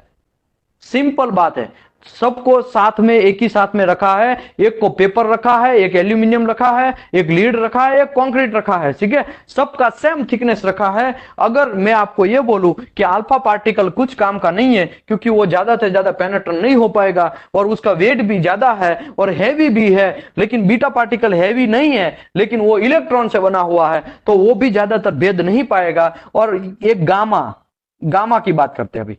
गामा जो है, gamma rays are electromagnetic energy wave. अभी देखो ये वेव्स है, ये जो है वो वेव्स के रूप में है, and not a particle like alpha and beta. ये पार्टिकल नहीं है, ये पार्टिकल नहीं है, ये तो वेव्स है। Only gamma rays are useful for RT. तो हम लोगों को गामा रेज का यूज करके आरटी करना है, तो ये भाई काम का चीज है। जैसे ही हमने एक न्यूक्लियस है, उसमें हमने एक आइसोटॉप्स है, उसके अंदर न्यूट्रॉन हमने फेंका, तो न्यूट्रॉन फेंकने के बाद इसमें से अल्फा निकला, बीटा निकला, गामा निकला, न्यूट्रॉन निकला, और ये सब चीज निकला। इसमें अल्फा जो है, हमको तो रेडिएशन का काम है, हम लोग रेडियोग्राफी टेस्टिंग का लेवल 2 एंड लेवल 3 कर रहे हैं, तो हम लोगों को ये अल्फा भी काम का नहीं है, क्योंकि हमको तो हाँ अल्फा काम का है, दूसरे प्रोसेस के लिए काम का है, लेकिन यहां पे हमारी प्रोसेस के लिए कोई काम का नहीं है। बीटा भी हमारी प्रोसेस के लिए काम का नहीं है, लेकिन गामा है, गामा रेज बहुत काम का है, इसके लिए लिखा है only gamma rays are useful for RT. तो इसी का हमको यूज करना है। वो जो निकला है ना उसका, न्यूट्रॉन है, वो क्या है, यहां पे लिखा है neutron particle. Neutron radiation has a particular penetrating quality, ये सबसे ज्यादा पेनेट्रेटिंग पावर है। तो परमाणु बम है, इसमें किसका यूज होगा, न्यूट्रॉन का यूज होगा। क्यों? क्योंकि देखो वो तो सबका सब चीर डालता है, खलास खली बली, कोई आग अगल बगल में कौन है क्या है कुछ पता नहीं, ये तो सबको पेपर को भी चीर डाला उसने, एल्यूमिनियम को भी चीर डाला, लीड को भी चीर डाला उसने, और कंक्रीट को भी वो थोड़ा बहुत चीर डालेगा, याद रखो।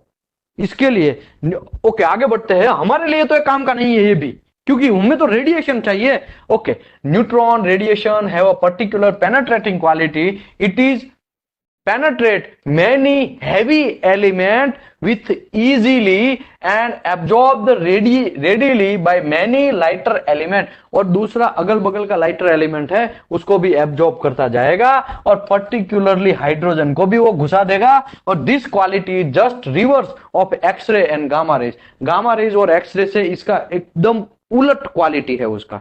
तो इसको अभी मत समझो, बाकी आगे आएगा तो मैं डेप्थ में समझाएगा। बाकी हमारा काम है एक गामा रेस को आगे पीछे करना, गामा रेस को हमको प्रॉपर तरीके से हैंडल करना।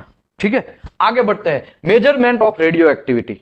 तो मेरे भाई क्यूरी है, मैडम जो क्यूरी है उसी से नाम से हम लोग इसको मेजर करते हैं, क्योंकि क्यूरी जो है उतना संशोधन किया, उसको नोबेल फिजिक्स में सबसे पहला आई थिंक नोबेल पुरस्कार मिला, और उसने ये रेडिएशन का शोध किया, और उसी की वजह से आजकल हम लोग इतना टेक्नोलॉजी में आगे बढ़ पाए। वो पोलैंड की थी, ठीक है, एक्चुअली बेसिकली वो इंग्लैंड की थी, लेकिन उसने पोलैंड का वहां से उसने नेशनलिटी लिया, और वहां पे अभी भी उसका घर है। ठीक है, आप देख जाने के लिए अगर पोलैंड जाएंगे तो आपको वहां पे उसका घर भी अभी वैसा का वैसा अभी रखा हुआ दिखेगा। आगे बढ़ते हैं खलीज। Measurement of radioactivity, measurement कैसे करेंगे? ठीक है, तो basic unit of radioactive material is curie and becquerel. Becquerel भी है उसका, बैकवेरल भी एक साइंटिस्ट ही है, उसी ने भी बहुत सारा इसमें योगदान दिया, इसके लिए उसके नाम से भी जाने देते हैं, उसके नाम से भी कर लेते हैं। ठीक है, आगे बढ़ते हैं। व्हेन 37 बिलियन मतलब 37 into 10⁻⁹ of its atom disintegration in 1 second is called 1 curie. अभी समझो ये 37 इंटू 10⁻⁹ इतना सारा एटम का डिसइंटीग्रेट होगा 1 सेकंड के अंदर, तब तो इतना बड़ा लिखने में कितना कांड हो जाएगा। तो इसी को हम लोग 1 क्यूरी बोल देते हैं ना, 1 क्यूरी। देखो इसी की वजह से ये छोटा उसको बना देते हैं। इतना सारा बोलने में भी हमको, लिखने में भी बहुत दिक्कत, बोलने में भी दिक्कत, तो इसी को हम लोग बोलते हैं 37 billion 37 into 10⁹ of its atom disintegrate मतलब उत्सर्जित होना 1 सेकंड के अंदर इतना सारा उत्सर्जित हो जाता है, तो हम लोग उसको बोलेंगे 1 क्यूरी, 1 CU। ठीक है, अगर हम लोग उससे भी छोटे में जाए तो हम लोग यहां पे ऐसा लिख सकते हैं 1 becquerel is equal to 0.27 into 10⁻⁻10 curie, इतना डेप्थ में। तो अभी एक एग्जांपल लेते हैं, चलो example. What is the activity of radioactive source has a 148 billion disintegrations per second. तो 148 बिलियन जो है, तो इससे 1 क्यूरी बनता है। ये 37 इंटू 10⁻⁹ से मतलब ये, अदरवाइज ऐसा समझो 37 billion is equal to 1 curie, तो हम लोगों को 148 से कितना क्यूरी, तो आपको आंसर मिलेगा 4। ठीक है, तो ऐसा आप अभी कैलकुलेशन आपके हिसाब से कर लेने का। आगे बढ़ते हैं स्पेसिफिक एक्टिविटी, क्योंकि ये सब चीज है ना बाकी रह जाएगा, हम लोग कैलकुलेशन में नहीं पढ़ रहे हैं। ठीक है भाई, समझ में आ रहा है ना, ये छोटी बात नहीं है, एक क्यूरी है, उसी के ऊपर से हम लोग बोलते हैं ना ऑफिस के अंदर कि आप कितने का कैमरा लेके आए, तो हम लोग ऐसा नहीं बोलते हैं। हम लोग जनरली है 37 बिलियन का कैमरा लेके आए हैं, 37 इंटू 5 जो है उतना कैमरा लेके आए, ऐसा नहीं बोलते हैं। हम लोग क्या बोलते हैं, 10 क्यूरी का कैमरा लेके आए, 5 क्यूरी का, 30 क्यूरी का, 50 क्यूरी का, 80 क्यूरी का। तो ये क्यूरी मेरे भाई है क्या, तो वो जो है एटम्स के अंदर से उत्सर्जित जो होता है 1 सेकंड के अंदर, उसी को बोलते हैं क्यूरी। 37 बिलियन से भी ज्यादा अगर होता है तो उसके हिसाब से क्यूरी डिसाइड होता है। मतलब उत्सर्जन समझो कितना होता है, 1 न्यूट्रॉन मारने से पूरा सबकी बैंड बजा देता है, पूरा कंपनी का काम भी बंद करवा सकता। पता है ना, लोग बोलते हैं ना आज तो मैं 80 क्यूरी का कैमरा लेके आया। 80 क्यूरी मतलब भाई बहुत है, बहुत है। आपको तो बहुत डिस्टेंस मेंटेन करना पड़ेगा। और ऐसा है तो कभी कभी कुछ लोग है ना सेफ्टी में थोड़ा वायोलेशन करते हैं। अरे यार क्या है, तुम ग्राइंडिंग मारते रहो ना, कुछ घंटा भी यहाँ पे आता नहीं है, लेकिन एक्चुअली देखा जाए तो वहां पे बहुत सारा आता रहेगा। ओके, यहाँ पे गलती है, 27 ही आएगा, ये 27 है, गलती नहीं है, एकदम 27 आएगा। ठीक है, आगे बढ़ते हैं। अभी हम लोग आज डिस्कस अगेन करेंगे स्पेसिफिक एक्टिविटी का। Specific activity of any radioactive source is activity in curie per ग्राम।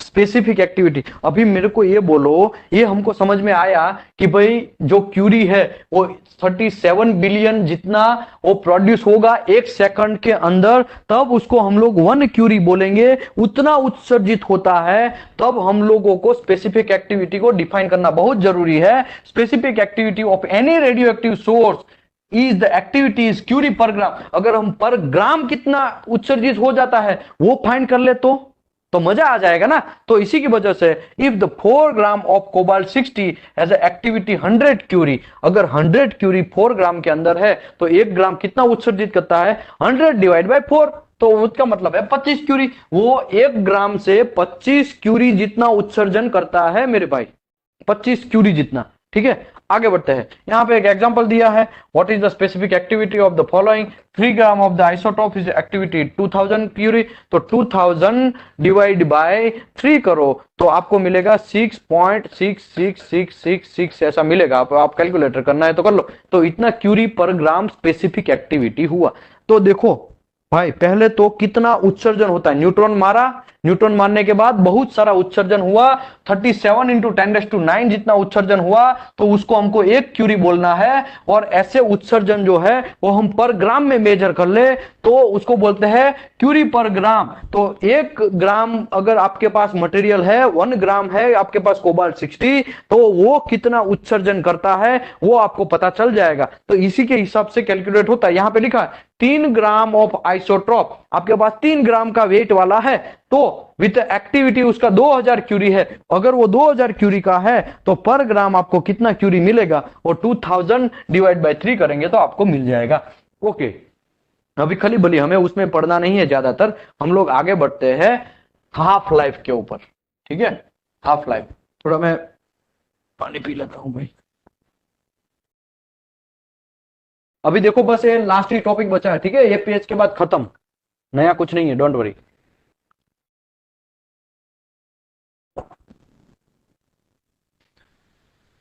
मैं आशा करता हूं आपको भाई यहाँ पे मजा आ रहा होगा, बाकी हम लोग सब चीज कर सकते हैं।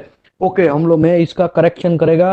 एक becquerel represent the rate of radioactive decay equal to 1 disintegrate per second 37 billion into 10⁻⁻10। Okay, no problem, yes I will correct. Okay, आगे बढ़ते हैं। Half life, the half life of the isotopes is the time taken 1.5 of the atom to the decay or disintegrate। Okay, half life मतलब है क्या? तो मेरे भाई आपके पास समझो 10 क्यूरी का सोर्स है, मतलब 1 ग्राम में 10 क्यूरी जनरेट हो रहा है, ठीक है, आप समझो। लेकिन वो आपके पास समझो 1 ग्राम है, वो कहां तक टिकेगा? वो तो उत्सर्जित होता रहता है, उत्सर्जित डीके होता रहता है। डीके होना या तो डिसइंटीग्रेट होना मतलब कि वो कम होता रहता है, वो उत्सर्जित होता रहता है, उसका मतलब उसका वेट कम होता जाएगा। तो ऐसा कौन से टाइम में वो आधा हो जाएगा, तो उसको बोलते हैं हाफ लाइफ। तो वो हम लोगों को फाइंड करना है। अगर समझो आपके पास है कोबाल्ट 60, 1 किलो है, समझो 1 केजी है, सिंपल बात, 1 केजी आपके पास है, तो वो 5.3 ईयर के बाद ऑटोमेटिकली ही वो 500 ग्राम बन जाएगा, 500 ग्राम हो जाएगा, या 0.5 केजी बन जाएगा, आधा हो जाएगा। क्यों? वो आप भले ही उसको यूज करेंगे या नहीं करेंगे, खली बोली आप छोड़ दो, लेकिन फिर भी वो ऐसे ही पड़ा है तो वो ऑटोमेटिकली आधा होने वाला है। वो उत्सर्जित होता ही रहता है, वो कोई भी उसको रोक नहीं सकता है। हम लोग ऐसा सोचेंगे हम कैसे भी करके उसको स्ट्रॉन्ग चीज से बांध देते हैं, उसको जकड़ लेते हैं, ऐसा कुछ नहीं होगा। आप जकड़ो या ना जकड़ो, वो आधा होने ही वाला है, तो उसको बोलते हैं हाफ लाइफ। तो ऐसा सभी का हाफ लाइफ होता है, जैसे कि रेडियम 226, मतलब आ रहे उसको हम लोग 226 बोलते हैं, उसका हाफ लाइफ है 1620। समझो आपके पास 1 केजी है, तो 1620 साल के बाद वो ऑटोमेटिकली आधा केजी हो जाएगा। आप यूज करेंगे या नहीं करेंगे उससे कोई फर्क नहीं पड़ता है। ओके, सीजियम 137 वो 30 साल के बाद वो हाफ हो जाएगा, आप भले ही यूज करो या ना करो। कोबाल्ट 60 है, भले ही आपके पास अभी कोई कितना भी कोबाल्ट 60 हो, लेकिन उसका हाफ लाइफ 5.3 ईयर है। इसका मतलब 5.3 ईयर के बाद वो आधा हो ही जाएगा। आज आप मेरे पास 10 क्यूरी का एक सोर्स लेके आए, लेकिन आपने 5 साल और 3 मंथ तक चलाया वो सोर्स को, तो ऑटोमेटिकली वो 10 क्यूरी का कितना बन जाएगा? 5 क्यूरी बन जाएगा। ठीक है, समझे बात? भाई बात एकदम सिंपल है, पानी की तरफ साफ है। भाई समझ में आ रहा है? प्लीज चैट बॉक्स में डालिए भाई। ओके, अभी मैं आपको दूसरा एग्जांपल देता हूं। आपके पास 1 क्यूरी है, 1 क्यूरी है, ठीक है, 1 क्यूरी आपके पास 1 क्यूरी है, तो वो डीके होता जाएगा, डीके होता जाएगा, डीके होता जाएगा, मतलब उत्सर्जित होता जाएगा, उत्सर्जित। 1 क्यूरी का आप अगर कोबाल्ट 60 है तो 5.3 ईयर के बाद वो आधा क्यूरी हो जाएगा। ठीक है, ओके, किसी ने लिखा वू डिसाइड फुल लाइफ। तो मेरे भाई फुल लाइफ ऐसा कुछ होता नहीं है, हाफ लाइफ होता है। फुल लाइफ तो हम ये यहाँ पे ये फिक्स ही है, ये टेक्निकली प्रूव हुआ है, और ये टेक्निकली कैसे प्रूव होता है आगे वो इक्वेशन सब चीज आ रहा है, तो उसमें हम लोग देख सकते हैं, मैं आपको समझाएगा। ओके, आगे बढ़ते हैं। Half life of the isotope is the time is taken the half of the atom. Atom आधा हो जाएगा कैसे? डीके होने से या डिसइंटीग्रेट होने से। डिसइंटीग्रेट अभी आपको समझना नहीं है तो छोड़ दो, लेकिन डीके खाली समझो। तो क्या लिखा है? Half life of the isotopes is the time is taken half of the atom. Atom half होने में जितना भी टाइम लगता है उसको बोलते हैं हाफ लाइफ। सम आइसोटॉप्स डीके रैपिडली। कुछ कुछ आइसोटॉप्स ऐसे होते हैं वो जल्दी से उत्सर्जित होते हैं, बहुत फास्ट उत्सर्जित होते हैं। देखो ये इरिडियम 192 है, उसका हाफ लाइफ कितना है? 75 डेज में आधा हो जाएगा वो। समझे बात? इसके लिए सम आइसोटॉप्स डीके मतलब उत्सर्जित होते हैं रैपिडली। इसका शॉर्ट हाफ लाइफ होता है, एकदम शॉर्ट। देखो 75 डेज का ही है, ठीक है। Therefore, they have a high specific activity। तो स्पेसिफिक एक्टिविटी डेफिनेटली उसका हाई होने वाला है ना। स्पेसिफिक एक्टिविटी मतलब हमने आगे समझा, ये जो स्पेसिफिक एक्टिविटी यहां पे हमने क्लियर समझा कि कितने ग्राम में कितना होना है। Specific activity of any radioactive source is the activity of curie per gram. पर ग्राम कितना वो उत्सर्जित करता है उसको बोलते हैं स्पेसिफिक एक्टिविटी। अगर जो लोग शॉर्ट हाफ लाइफ होगा, therefore they have a high specific activity, मतलब बहुत ज्यादा उत्सर्जित होगा पर ग्राम में। पर ग्राम में ज्यादा उत्सर्जित होगा, इसकी वजह से हाई स्पेसिफिक एक्टिविटी होगा, ठीक है उसका। अदर आइसोटॉप्स डीके स्लोली, तो इसका लॉन्ग लाइफ होगा। देखो धीरे धीरे, ये तो देखो रेडियम जो है उसका कितना हाफ लाइफ है? 1620 ईयर है। आप लगे रहो मुन्ना भाई जैसा, लगे ही रहो, कोई प्रॉब्लम नहीं। आपके पास है तो आप पैसे वाले गिने जाएंगे, क्योंकि आपका पेढ़ी दर पेढ़ी इसी में से चलता रहेगा। समझे बात? ओके, आगे बढ़ते हैं। And have a low specific activity. देखो other isotopes decay slowly slowly slowly वो उत्सर्जित होता रहता है, तो उसी के वजह से उसका लो स्पेसिफिक एक्टिविटी है। Every isotopes has its oven particular half life ranging from the microsecond two year. किसी ने लिखा ना हाफ लाइफ कौन डिसाइड करता है ऐसा, तो यहां पे क्या लिखा है? Every isotopes has its oven particular half life. सभी का अपना अपना हाफ लाइफ है मेरे भाई। ये तो साइंटिफिकली ऑटोमेटिकली कुदरती ऐसा है, और ये नेचर ही ऐसा उसका है कि हमारा नेचर है ना, हमारा नेचर क्या है कि एवरी साल बाय साल हम लोग बड़े होते जाते एज में, और कुछ साल के बाद हम लोग भी एक्सपायर हो जाते हैं। समझे बात? तो हम लोगों का हाफ लाइफ, अगर इंडियन रेंज की मैं बात करूं तो इंडिया का एवरेज जो है 68 ईयर का है, ठीक है। अप्रोक्स में मैं बोलूं कि बहुत सारे लोगों को, अगर आप इंडिया का पीपल है उसका एवरेज करेंगे तो सब लोग 68 ईयर जीते हैं, पता है? 68 ईयर, तो उसका हाफ लाइफ कितना हुआ? हाफ लाइफ उसका आधा है, वो उसका हाफ लाइफ हुआ, ठीक है, उसमें वो आधा हो जाएगा। ओके, अभी जापानीज का है वो 100 या 98 ईयर है, या तो 98 ईयर है, वो इतने साल जीते हैं, ठीक है। वो ये उसका फुल लाइफ है इतना। कोई भी आदमी एवरेजली 98 ईयर जीता है तो उसका फुल लाइफ है। और हाफ लाइफ इसका मतलब इसका 100 का आधा करो तो 50 ईयर, तो 50 ईयर उसका हाफ लाइफ है। 50 ईयर हो गया तो उसका आधा जिंदगी खत्म हो गया। समझे बात? लाइफ के साथ कंपेयर करो तो हाफ लाइफ आपको समझ में आ जाएगा। हम लोग समझो 100 साल जीने वाले हैं, तो हम लोग अगर हमारा हाफ लाइफ हम 50 साल जी लेंगे तो इसका मतलब ये होता है कि हमारा हाफ लाइफ है वो 50 साल। हमने आधा जिंदगी जी लिया, हमने आधा काम कर लिया, हमने आधा लाइफ कंप्लीटली सेटिस्फाई हो गया, ठीक है। तो हमारा हाफ लाइफ 50। देखो भाई कोई जानता नहीं है कौन कब एक्सपायर होगा, ठीक है, लेकिन आपको एग्जांपल देने के लिए ये समझा रहा हूं। बाकी इंडियन का एवरेज लिविंग एज जो है 68 ईयर है, तो 68 डिवाइड बाय आप 2 करेंगे तो इंडियन पीपल का हमको हाफ लाइफ मिलेगा। कोई लिख सकता है कितना हो सकता है ये चैट बॉक्स में? इंडियन पीपल का हाफ लाइफ, अगर मैं ऐसा बोलूं कि फुल लाइफ उसका 68 ईयर एवरेज है, तो 34 ईयर जो है, किसी ने लिखा है 34 ईयर उसका हाफ लाइफ हुआ। जो भी बंदा 34 ईयर जी लिया उसको बोलते हैं हम लोगों ने आधा जिंदगी जी लिया। तो ऐसा ही आइसोटॉप्स के अंदर होता है, ऐसा ही रेडियो एक्टिव आइसोटॉप्स के अंदर होता है कि भाई साहब क्या होता है कि जो भी रेडियो एक्टिव आइसोटॉप्स है वो कितने साल के बाद आधा वो जी लेगा, मतलब आधा हो जाएगा, तो उसको बोलते हैं हाफ लाइफ, ठीक है। आगे बढ़ते हैं। Every isotope has a own particular half life ranging from the microsecond to year. तो यहाँ पे एक half life of the some of the common radioisotopes are following. यहाँ पे कुछ हाफ लाइफ यहाँ पे दिखाया है। रेडियम का है हाफ लाइफ 1620 है, सीजियम का है हमारा 30 ईयर है, और कोबाल्ट 60 का है वो 5.3 ईयर है, और थुलियम का हाफ लाइफ 130 ईयर है, और इरिडियम का लाइफ है 75 ईयर। ये टेक्निकली साइंटिफिकली प्रूव हुआ है।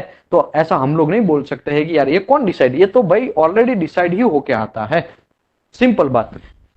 आशा करता हूं आपको ये सब चीज समझ में आया होगा। दूसरे एग्जांपल से समझाता हूं। इरिडियम 192 का ये चार्ट है। अभी इरिडियम 192 का जो है 192 का हाफ लाइफ कितना है?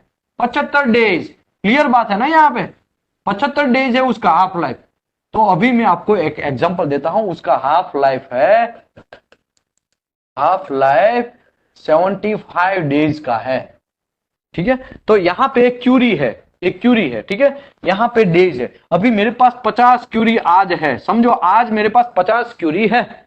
आज मेरे पास 50 क्यूरी इरिडियम 192 है। अभी 75 डेज, तो ये डेज का लाइन है। ठीक है, तो यहां पे 75 डेज पड़ेगा।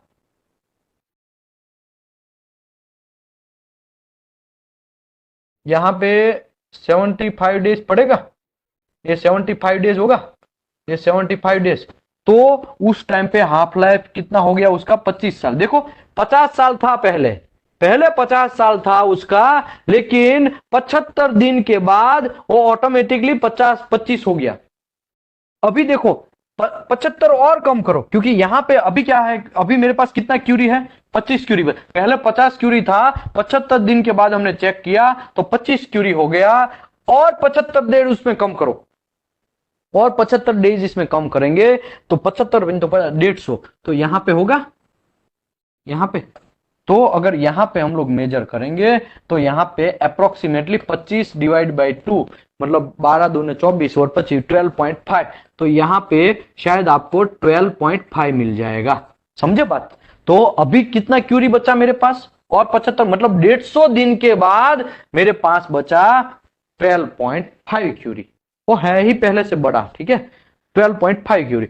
अगर मैं और 75 डेज इसमें ऐड करूं तो 150 प्लस 75 कितना हुआ? 225। तो यहां पे हुआ शायद, एक मिनट, यहां पे, तो यहां पे क्यूरी कितना हो जाएगा? अप्रोक्सीमेटली 12.5 डिवाइड बाई 2 हो जाएगा, 6.25। तो यहां पे बनेगा 6.25। ऐसा चलता ही रहेगा भाई। बात समझो, सिंपल है, नया कोई इसमें रॉकेट नहीं है। 75 डेज आप ऐड करते जाओ, और उसके हिसाब से आपके पास पहले 50 क्यूरी था, उसके बाद 25 क्यूरी हो गया, इसके बाद 12.5 क्यूरी हो गया, इसके बाद यहां पे आपके पास 6.25 क्यूरी हो गया। इसका ऐसा क्यों होने लगा? ऐसा क्यों होने लगा? जैसे ही डेज बढ़ते जाते हैं तो उसका 175 डेज जो था, सॉरी खाली 75 डेज है, वो उसका हाफ लाइफ है। उसी की वजह से ऐसा हुआ है। किसका? इरिडियम 192 का। तो इसी को बोलते हैं हाफ लाइफ। अभी यहां पे मैं सेशन को क्लोज करता हूं। ये उसका डीके चार्ट दिया गया है इरिडियम 192 का। समझो यहाँ पे डेज दिया गया है, यहाँ पे डीके फैक्टर दिया गया है, यहाँ पे क्यूरी दिया गया है। पहले ही दिन आपके पास 50 क्यूरी था, तो धीरे धीरे कम होता गया, कम होता गया।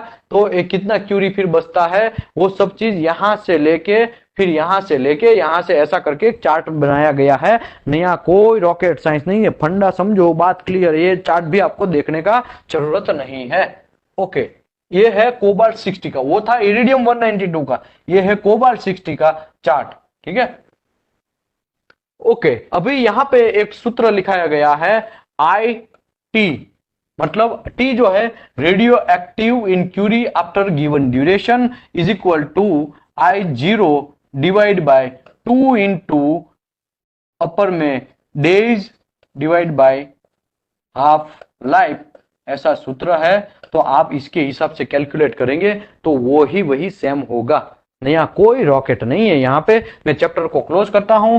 Thank you very much. ये वीडियो का जिसको भी रिकॉर्डिंग चाहिए तो ये दीपेश पटेल को आप ले लीजिए। ये उसका व्हाट्सएप नंबर है, गूगल पे है, फोन पे है, सब चीज इसी में है। आप लोग 499 में आपको अभी तक मैंने बहुत सारे सेशन किए हैं, सबका सब सेशन आपको यहां से मिल जाएगा, रिकॉर्डिंग मिल जाएगा। ये मेरा मुंडी भी दिखेगा उसमें, मैं कैसे बात कर रहा हूं वो भी उसमें दिखेगा, और यहाँ पे प्रैक्टिकली मैं प्लेट जो दिखा रहा हूं वो भी आपको वहां पे दिखेगा। आपको अगर रिकॉर्डिंग चाहिए तो लाइफ टाइम मेंबरशिप है, एक ही बार पेमेंट है। लाइफ में मैंने वैसे बहुत सारे 200 सेशन तक कर चुका हूं, तो 200 सेशन का रिकॉर्डिंग मिलता रहेगा। आपको मिल ही गया, अभी जीमेल ड्राइव में आपको मिल जाएगा, और आने वाले समय में जितना भी मैं रिकॉर्डिंग करेगा वो सब का सब आपको फ्री ऑफ कॉस्ट वहां पे जीमेल ड्राइव के अंदर ऑटोमेटिकली अपडेट होता रहेगा।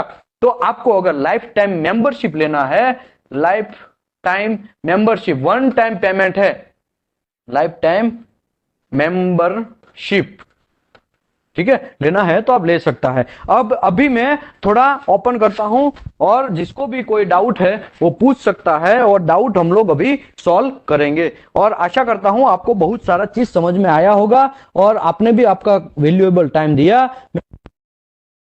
धन्यवाद करता हूं कि आपने भी आपका एक वैल्यूएबल टाइम दिया। Thank you very much everybody.